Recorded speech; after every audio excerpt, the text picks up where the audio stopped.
Assalamualaikum warahmatullahi wabarakatuh. Alhamdulillah alladzi ja'ala Ramadan syahran mubaraka wa ja'ala al-amala fihi taqarruban wa qurba. Asyhadu an la ilaha illallah falikul habbi wan nawa wa asyhadu anna sayyidana Muhammadan abduhu wa rasuluh sahibul fadli wal wafa.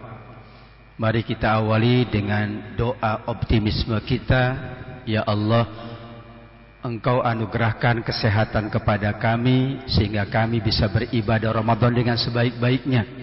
Kita juga berdoa optimisme kita, insya Allah target pencapaian pajak tahun ini Allah subhanahu wa ta'ala penuhi dengan sebaik-baiknya. Amin ya rabbal alamin.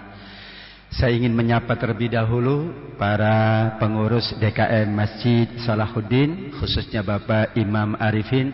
Demikian juga panitia Ramadan Masjid Salahuddin, segenap pejabat di lingkungan KPDJP, serta tentunya hadirin wal hadirat, calon so'imin dan so'imat, calon mu'takifin dan mu'takifat. Sekarang kita masih calon karena Ramadannya belum datang.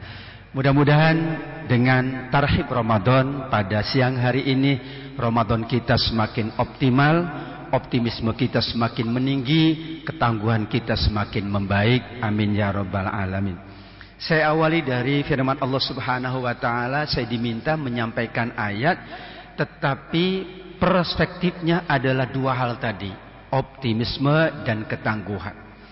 Ada sebuah kaidah di dalam kita memahami ayat-ayat Al-Quran. Dikatakan Al-Quran dzu wujuh.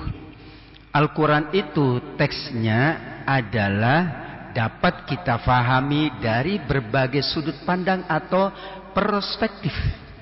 Maka ada tafsir ilmi, sudut pandang para ilmuwan. Ada tafsir fikih atau tafsir ahkam, sudut pandang para ahli fuqaha. Ada tafsir ijtimai, sudut pandangnya ahli kemasyarakatan, sosiolog. Nanti ada juga tafsir tarbawi, sudut pandang ahli pendidikan. Siang hari ini sudut pandang kita adalah optimisme dan ketangguhan yang diisyaratkan oleh panitia. Ayatnya sama, tetapi itulah kekayaan Al-Quran. Perspektifnya adalah perspektif ilmu yang terus berkembang dari waktu ke waktu. A'udzubillahi minasyaitonirrajim. Ya ayyuhalladzina amanu kutiba alaikumusiyam kama kutiba alal ladzina min qablikum la'allakum tattaqun. Ada panggilan khusus. Kalau bahasa Imam Ibnu Katsir, nidaul wuddi wal mahabbah, panggilan cinta dan kasih sayang. Secara psikis, orang kalau dipanggil dengan panggilan khusus, maka dia akan lebih termotivasi. Kalau lebih termotivasi, dia akan lebih optimis. Bayangkan kita dipanggilnya, wahai orang-orang yang beriman. Padahal, wallahu a'lam. Belum lagi optimisme kita dikaitkan dengan bahwa perintah puasa itu pasif. Pasif itu berat bagi mereka yang tidak punya jiwa optimisme. Sepertinya saya Ramadan ini sulit untuk beribadah. Tetapi dengan kutiba alaikum, diwajibkan, menunjukkan ada isyarat sesuai dengan metodenya Imam Ibnu Abbas, sahabat Ibnu Abbas, bahwa tafsir isyari adalah bagian dari kita memahami ayat. Kalau begitu apa isyaratnya? Komitmen. Yang memerintah tidak disebut. Kapan diperintahkan tidak disebut. Yang penting diwajibkan puasa. Optimismenya yakin, kemudian keteguhannya juga semakin bagus. Allah menyebutnya kutiba, diwajibkan, melainkan Allah langsung perintahkan sumu. Kita sudah lebih jelas, oh Allah yang perintahkan. Tetapi di sini kutiba alaikumusiyam. Ada ketangguhan dan keteguhan sesuai dengan redaksi ayatnya siam dalam bahasa Al-Quran maupun bahasa hadis. Nanti bisa cek hadis-hadisnya. Nabi selalu menyebut asyam sama dengan asyam yang disebut oleh Al-Quran. Apa itu? Ada nilai yang ingin dibangun oleh siam, bukan sekedar saum. Saum itu memadai tidak melakukan satu hal, dua hal, tiga hal. Tapi kalau siam, ia harus meninggalkan semua hal. Baik yang membatalkan puasa atau yang mengurangi pahala puasa. Ya, tadi menarik ya pantun-pantunnya. Kirain itu pantun, ya saya mau bilang cakep tadi, ternyata bukan, mengingatkan kita. Ada yang tidur baru bangun ketika sudah beduk maghrib gitu ya. Itu bukan siam, itu maka siamnya Nabi, siamnya para sahabat, mereka pagi bekerja, mereka pagi ke ladang, mereka pagi berniaga, baru kemudian malamnya mereka sholat. Itulah ciri orang yang teguh. Tapi kalau saum, Bapak Ibu, orang puasa dari pagi sampai sore tidur sah. Tidak ada yang mengatakan tidur membatalkan puasa. Tapi nilainya beda dengan dari pagi sampai sore bekerja atau beribadah. Itulah as-siyam. Optimisme yang paling tinggi adalah ternyata dengan puasa yang siam tadi, apa yang diharapkan oleh Allah? La'allakum tattaqun. Hadirin wal hadirat, kita optimis enggak? Dengan puasa itu kita menjadi lebih bertakwa. Optimis. Bahasa optimis menurut sahabat Ibnu Abbas adalah la'alla. La'alla itu ungkapan optimisme agar kalian, semoga kalian, diharapkan kalian. La'allakum tattaqun. Al-Quran aja optimis melihat kita. Bagaimana kita tidak optimis? Yakin ya Allah, hamba nanti puasa, hamba nanti tetap bekerja, hamba nanti melakukan berbagai amal baik, agar hamba optimis menjadi pribadi-pribadi yang bertakwa. Dikatakan secara psikologi, siap tidak siap, Ramadan itu insya Allah datang. Mohon maaf, nggak bisa dimundurin. Kalau sudah ditetapkan nanti hilalnya misalnya 1 Maret atau 2 Maret, maka siap tidak siap kita harus puasa. Siap tidak siap kita harus tarawih. Optimisme itu akan mengatakan saya siap. Bayangkan puasa saja bisa, kok bekerja tidak bisa. Bekerja saja bisa, kok puasa tidak bisa. Padahal sama-sama penat, sama-sama lelah. Maka ini ungkapan optimisme kita, puasa saja bisa, bekerja pun bisa. Sholat malam bisa, kerja malam pun. Biasanya teman-teman Bapak Ibu di pajak suka kerja sampai malam ya, apalagi bidang khusus menjelang akhir tahun. Sholat malam aja bisa, kerja malam pun bisa, asalkan niatnya ibadah. Baca Quran bisa, baca tugas pun bisa. Baca tugas pun bisa, baca Quran pun bisa. Itulah rencana kita dalam rangka membangun optimisme dan ketangguhan. Perspektifnya Al-Baqarah 183, mudah-mudahan berkenan. Ayat kedua yang layak kita tadaburi adalah Al-Baqarah 185. Terdapat di dalamnya sekian banyak isyarat optimisme dan ketangguhan. Ketangguhan itu dan keteguhan itu dilacak atau diidentifikasi dengan takarrub. Orang yang takarrub itu pasti orang yang tangguh. Tangguh mungkin lawannya malas, lawannya itu santai. Ini takarrub itu kan pagi kita takarrub, siang takarrub, habis duhur takarrub, sore takarrub, malam takarrub, dini hari takarrub. Kalau tidak ada ketangguhan, berat takarrub itu. Apalagi Ramadan kan tetap bekerja. Kira-kira kalau saya tanya Bapak Ibu, berat bekerja sambil puasa atau berat puasa sambil bekerja? Berat sholat malam sambil kerja atau berat kerja sambil sholat malam? Bingung ya. Tapi orang yang tangguh, sholat malam aja bisa, masa bekerja malam gak bisa. Dulu para sahabat dengan sarana prasarana yang sangat terbatas, mereka tangguh, teguh, takarrub kepada Allah dari pagi sampai pagi lagi. Bahkan kalau kita baca sejarah puasa Al-Baqarah 187. Jadi sebelum turun Al-Baqarah 187, mohon maaf, puasanya para sahabat setahun lamanya itu adalah puasanya dari mulai terbit fajar sampai maghrib, jeda untuk berbuka sampai isya. Kalau dia tertidur sampai isya, maka dia harus puasa sampai besoknya lagi. Kalau tertidur lagi, puasa lagi. Jadi ada yang sahabat matur ke Nabi. Kan mereka kerja pagi, kemudian pesan sama istrinya, ya nanti kan dia pulangnya asar ya, pulang kerja sore. Nanti bangunin kalau waktunya berbuka puasa. Istrinya sibuk nyiapin berbagai hidangan. Bukan hanya hidangan untuk dirinya, hidangan untuk jamaah Sholahuddin. Saking sibuknya dia lupa, suaminya tidur karena penat, lupa dibangunin. Dia baru ingat ketika azan isya. Maka suami tadi langsung puasa lagi sampai nanti maghrib besok hari.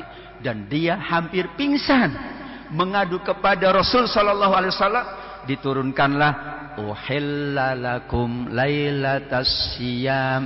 Malamnya boleh makan, boleh minum. Tadinya itu maghrib sampai isya 1 jam aja. Bayangin kalau orang sekarang di perjalanan maghrib sampai isya enggak berbuka, itu isya lanjut lagi dia harus puasa sampai besok hari. Itulah keteguhan dan ketangguhan taqarrub ilallah.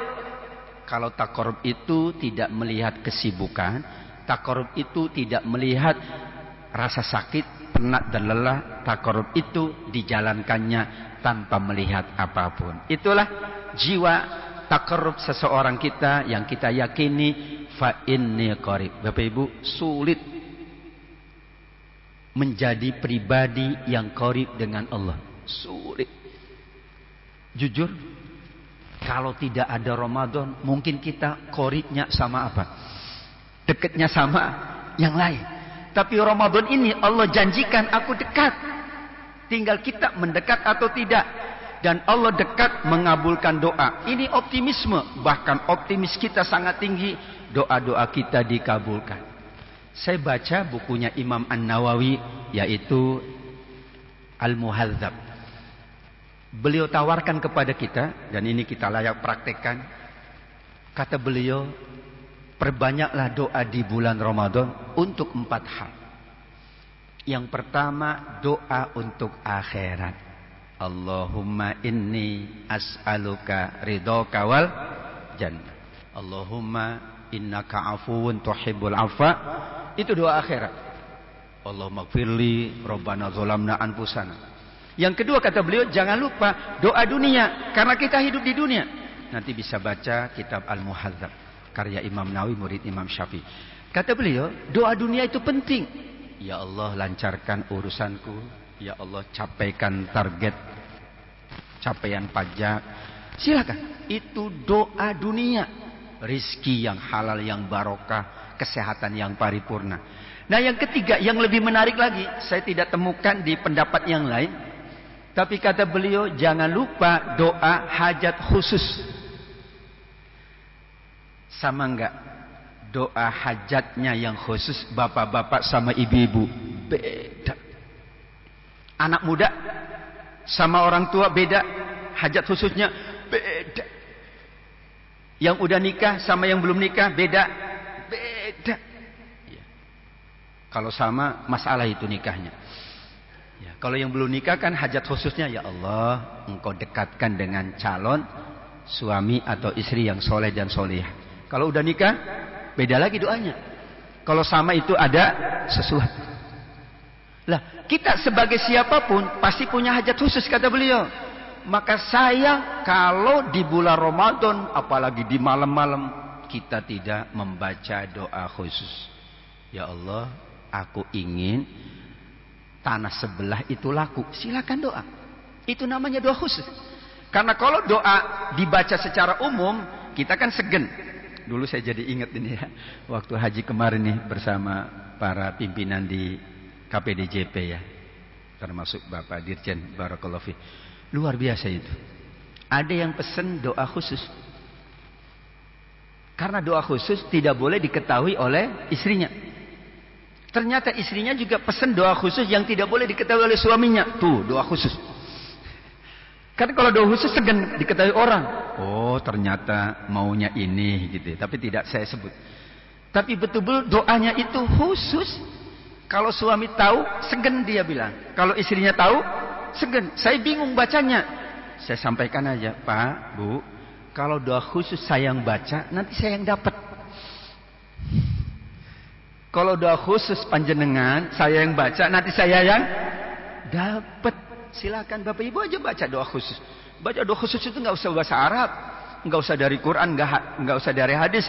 Baca doa khusus itu dari ya diri sendiri, orang khusus.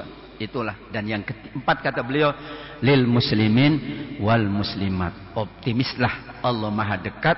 Optimislah, Ramadan doa kita dikabulkan oleh Allah untuk akhirat, untuk dunia, hajat khusus yang sangat privat, dan lil muslimina wal muslimat.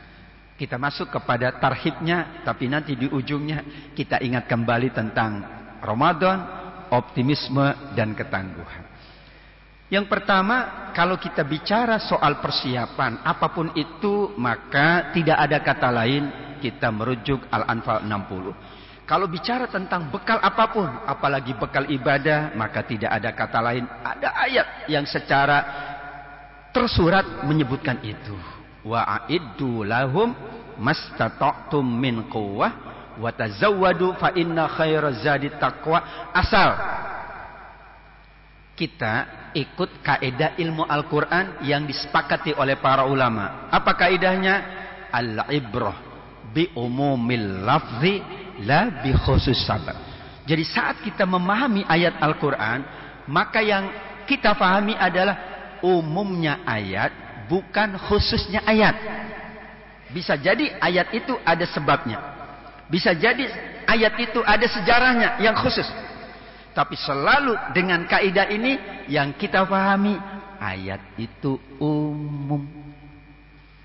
Karena kalau sejak awal kita pahami ayat itu khusus, banyak ayat yang tidak dapat kita jalankan.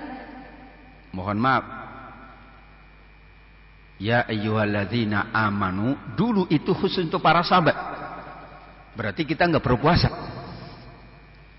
Maka dengan kaidah ini kita selalu yakin Allah mengatakan apapun di Quran, Nabi mengatakan apapun di hadis, meskipun Nabi menyebut kepada sahabat yang ada atau orang tertentu, Al-Quran juga kadang menyebut orang tertentu, tapi sifatul ayah al-umum. Jadinya enak kita. Jadi ayat apapun kita dapat mengambil hikmahnya. Karena kalau khusus, maka kita tidak dapat hikmahnya. Misalnya sampai ayat ya ayyuhan nabiyyu belum tentu khusus. Padahal wahai Nabi. Lihat dulu isinya. Kalau isinya adalah isi yang umum, maka meskipun yang dipanggil baginda Nabi, tetap ayat itu umum. Kan banyak. Misalnya ya ayyuhan nabiyyu ittaqillah. Surat Al-Ahzab ayat pertama. Wahai Nabi, bertakwalah kepada Allah. Kalau khusus berarti hanya Nabi yang disuruh bertakwa. Tapi kalau umum, semua orang disuruh bertakwa. Tapi yang pertama kali disuruh oleh Allah adalah Nabi. Karena beliau yang menerima Al-Quran, kemudian sahabat dan berikutnya. Karenanya bahasa Al-Quran itu bahasa yang umum. Persiapkanlah oleh kalian apa yang kalian sanggupi dari berbagai kemampuan. Titik dalam rangka beribadah puasa. Wa tazawwadu fa inna khairaz zadi taqwa. Berbekalah, sebaik-baik bekal adalah takwa dalam rangka beribadah puasa. Begini. Ayat Al-Anfal 60 memang bicara sejarah dulu perang Badar. Itu ayatnya. Tazawwadu kalau kita rujuk 196 itu tentang haji. 196 sampai 203 itu tentang haji. Tapi dengan ilmu Al-Quran yang disusun oleh para ulama, jadilah kita memaknai dua ayat itu tidak khusus untuk satu kondisi, tidak khusus untuk satu keadaan, tapi berlaku umum. Dan secara fitrah, tidak ada manusia yang ingin mencapai apapun tanpa persiapan dan tanpa bekal. Nggak ada. Bapak Ibu pergi ke kantor, pakai siap-siap. Jam berapa berangkatnya disiapin itu ya. Kalau jam sekian kayaknya nggak nyampe kantor on time. Bekalnya istrinya nyiapin, Mas nggak usah belanja, nggak usah beli. Ini aku siapin bekalnya. Tapi yang diingat oleh Allah adalah yang lebih tinggi. Sebaik-baik itu berarti paling tinggi. Maka sebaik-baik bekal itu takwa. Tapi bekal yang lain boleh. Ramadan kita siapkan sarana ibadah. Itu bekal. Ramadan kita siapkan makanan dan minuman yang lebih bagus untuk kesehatan. Itu bekal. Ramadan kita siapkan mushafnya. Ramadan kita siapkan baju kokoknya. Ramadan kita siapkan untuk ibu-ibu mukenahnya. Masya Allah. Ada jemaah saya yang ketemu minggu lalu ya, tarhib juga. Dia baca Quran sudah 20 kali Ramadan itu pakai mushaf, hasil dari akad nikah mahar suaminya dulu. Ya Allah, saya, Bu, emang gimana, Bu? Apapun yang kita beli kalau untuk Ramadan berpahala. Jadi mushafnya sudah 20 tahun nggak ganti-ganti, alasannya sayang, ini kan mushaf pemberian suami, mahar dulu itu ya, saya terima nikahnya dengan seperangkat alat sholat dan mushaf, nggak ganti-ganti dia. Pada Ramadan sudah berganti-ganti. Saya bacakan ayat ini, kalau tujuan kita takwa, apapun yang kita beli itu berpahala. Apalagi anak-anak kita kan kadang nggak mau taraweh, dia nanya dulu, kalau nggak dapat baju baru, aku nggak mau taraweh. Tuh, kalau nggak ada sarung baru, aku nggak mau taraweh. Artinya, tarhib Ramadan itu mengingatkan kita, ayo siapkan apapun, ayo bekali apapun, khususnya kita dan anak-anak kita. Tapi jangan lupa, bekal terbaik adalah takwa. Kalau bahasa saya, takwa itu begini. Anak mau sekolah, kita bekali kan, makanan, kemudian sedikit ya, apa namanya, oleh-oleh misalnya untuk gurunya, boleh ya. Kalau bekal takwa itu ditambah. Nah, kalau udah selesai sekolah jangan main jauh-jauh, itu bekal takwa.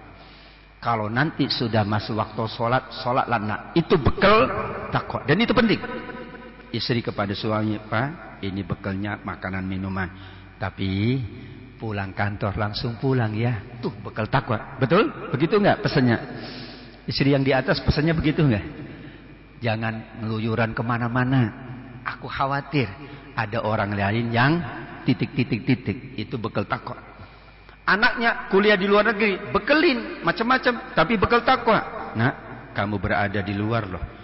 Ayah ibu tidak bisa langsung memantau, tapi ada Allah yang melihat. Subhanallah. Jangan lupa sholat, jangan lupa puasa, jangan lupa infak, sedekah. Ramadan kalau tidak ada bekal-bekal seperti itu, kita tidak tangguh menjalankan ibadah Ramadannya. Dari dua ayat itu maka dirumuskan 4 persiapan Ramadan kita.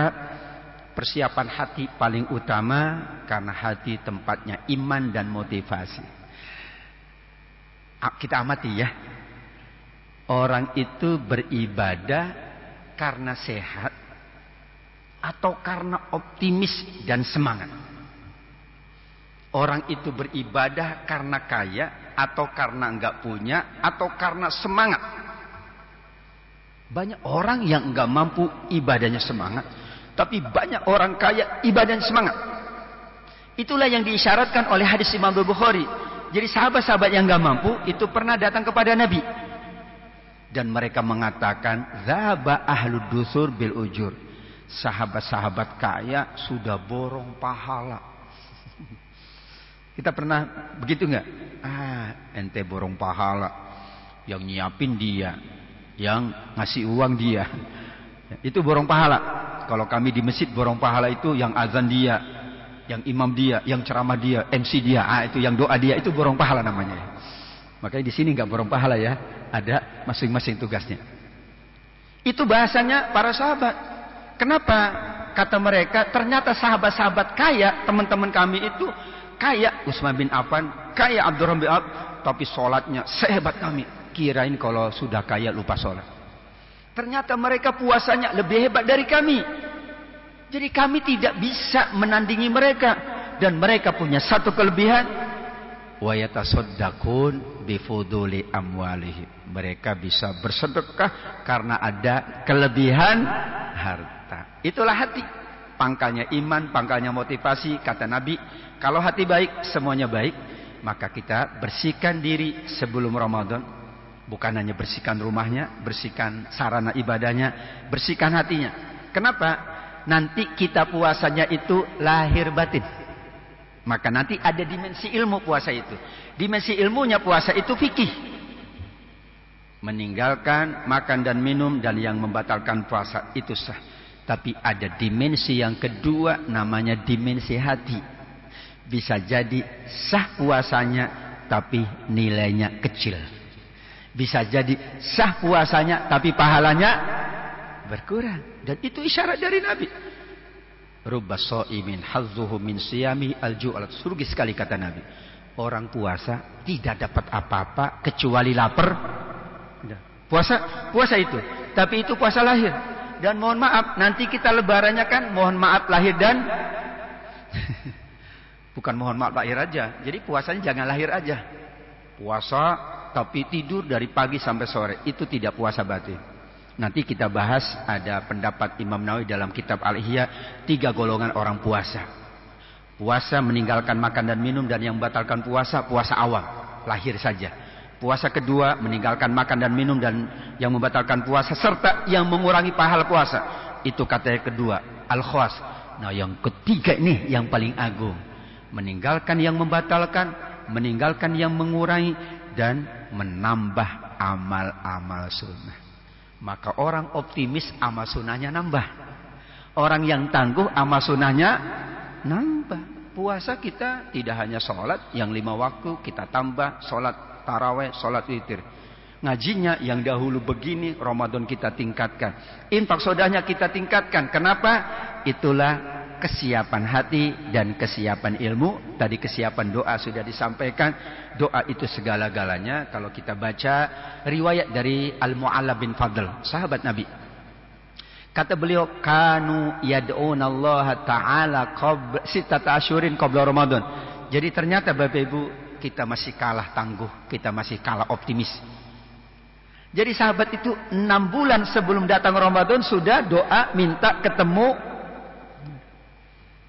Kita doa bulan Rajab aja disalahin.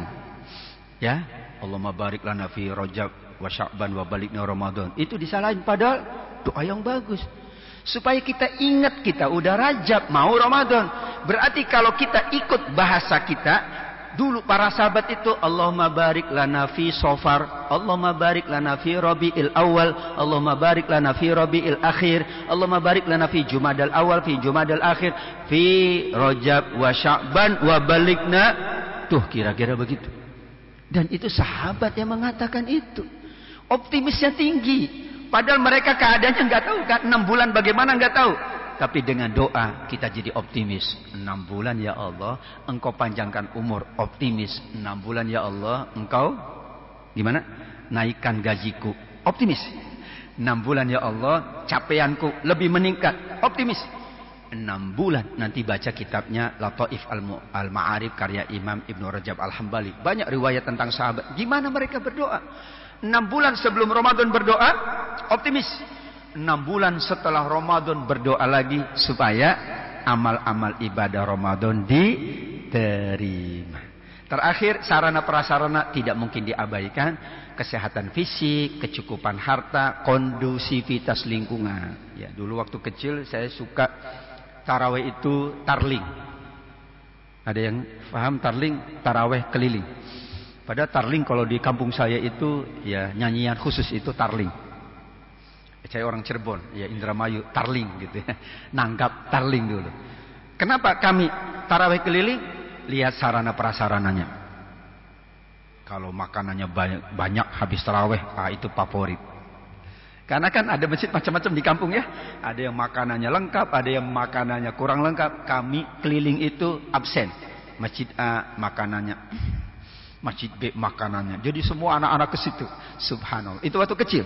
Artinya sarana prasarana itu penting untuk optimisme. Lah bagaimana kita ingin membangun optimisme tapi kita tidak menyiapkan sarana prasarana? Jangan khawatir. Nanti At-Taubah 120. Dzalika bi annahum la yusibuhum dhama'un wala nasabun wala makhmasatun fi sabilillah. Akhir ayatnya illa kutiba bihi amalun shalih innallaha la yudhi'u ajral muhsinin. Lapar, dahaga, haus, penat, lelah, dihitung pahala. Tuh.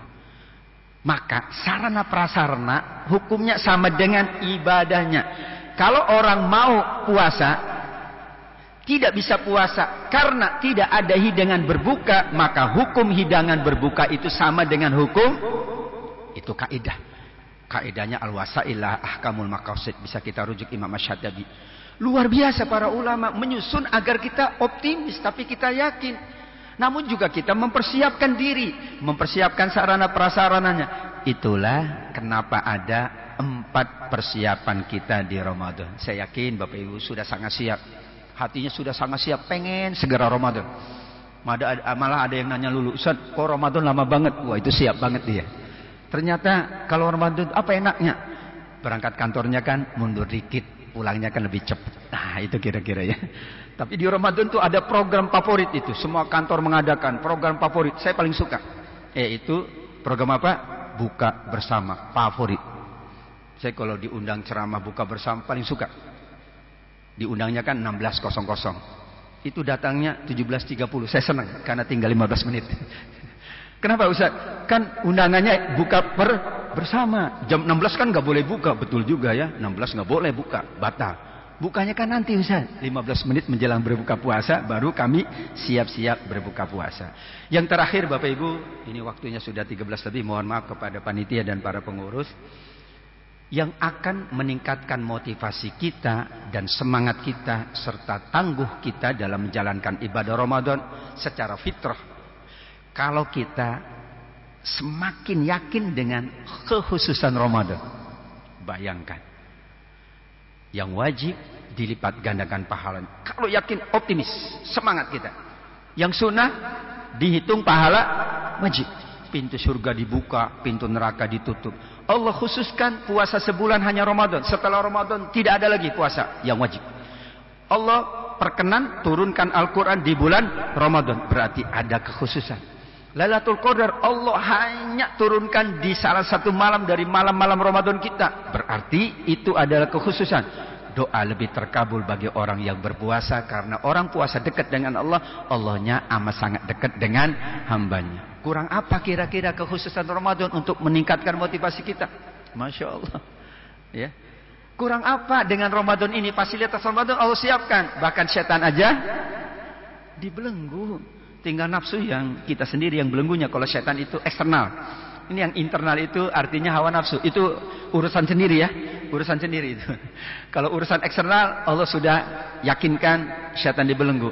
Yang ada urusan internal hawa nafsu. Jadi untuk meningkatkan motivasi kita, marilah kita baca kembali kekhususan Ramadan, keutamaan Ramadan, fadail Ramadan. Karena itulah cara para sahabat untuk memotivasi mereka beribadah di bulan Ramadan. Dan itulah cara kita memotivasi anak-anak kita sampaikan nih keutamaan Ramadan. Kemudian ini sarananya.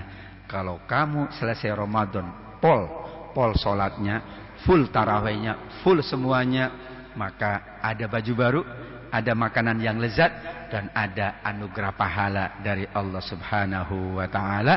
Terakhir, ini optimisme kita bahwa Ramadan ini sampai akhir, dan kita list optimisme kita sesuai tidak dengan capaian akhir. Dalam hadis dikatakan, innamal a'malu bil khawatim. Amal itu nanti penilaian tertingginya di akhir. Maka kita list optimisme kita dalam rangka menyambut Ramadan. Nanti kita mencapai derajat takwa, dosa-dosa kita diampuni, doa-doa kita dikabulkan, kita diangkat derajat oleh Allah, mendapat syafaat puasa dan Al-Quran, dan bersama-sama insya Allah kita disiapkan oleh Allah surga yang bernama Ar-Rayyan. Kalau itu berarti kita sudah mencapai hasil Ramadan berdasarkan 2 ayat tadi. Ayat pertama Al-Baqarah 183 dan Al-Baqarah 186, kemudian surat Al-Anfal 60 dan surat Al-Baqarah 197. Mudah-mudahan seluruh jamaah sekalian bersama keluarganya dan seluruh rekan-rekan semuanya di KPDJP ini dan di Masjid Salahuddin adalah pribadi-pribadi yang selalu optimis, pribadi-pribadi yang selalu tangguh, karena dibimbing oleh Al-Quran, dibimbing oleh hadis Nabi, dan kita selalu dibimbing dan mendapatkan arahan untuk selalu optimis dan untuk selalu tangguh. Jalan bersama ke pasar Jumat. Pantun ya, jalan bersama ke pasar Jumat. Tidak lupa membeli pita. Ramadan sudah semakin dekat. Mari kita sambut dengan sukacita. Demikian yang dapat saya sampaikan. Kurang lebihnya mohon maaf. Saya kembalikan ke MC kita. Wabillahi taufiq wal hidayah. Waridhu wal inayah. Wassalamualaikum warahmatullahi wabarakatuh.